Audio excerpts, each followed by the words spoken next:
Okay, thought it was time I'd do another video. I've got a project running at the moment. It's to convert what were some basic simple benches to benches with storage underneath.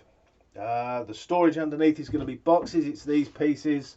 It's about 1.8 meters long. Depth is about 44 millimeters, centimeters, and they're about 40 or 45 centimeters high.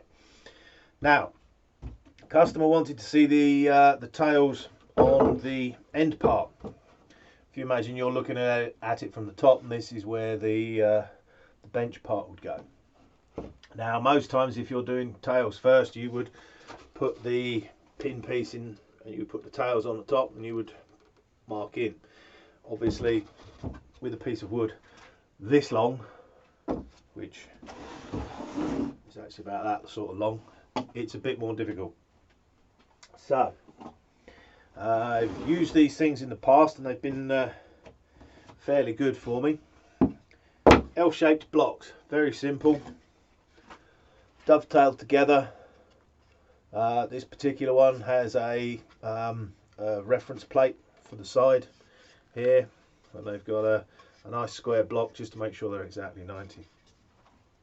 Now I've got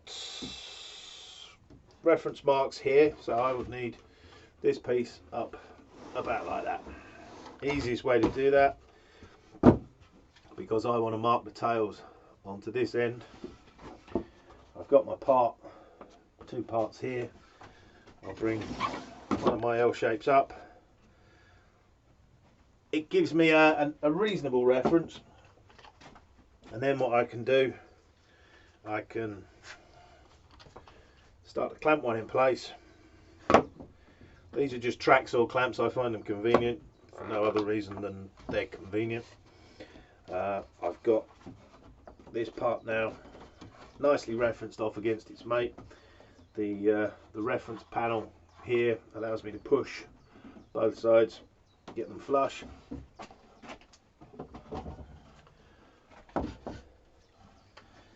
Fine.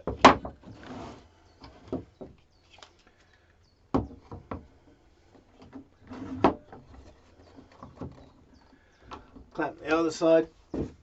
I now have this tail piece attached to the pin piece, nice and square. So as I need to, I can stand it up. I can come to the back. Now, most times you'd put another one on the bottom and hang it off the edge of the bench, which I may as well show you since I'm here.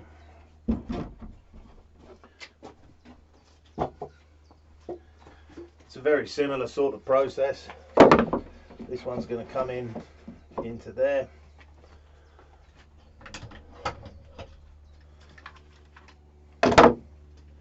Obviously you can do this with other clamps as well. It doesn't have to be plunged to be rail clamps or anything.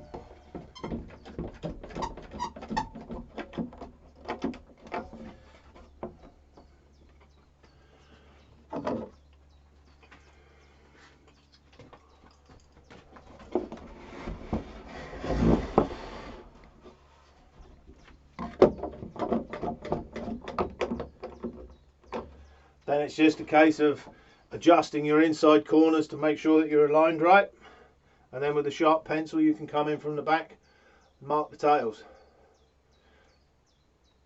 Then of course you have you mark the pins, then you have cutting the pins. That's a bit of a different thing. There may be another video on this.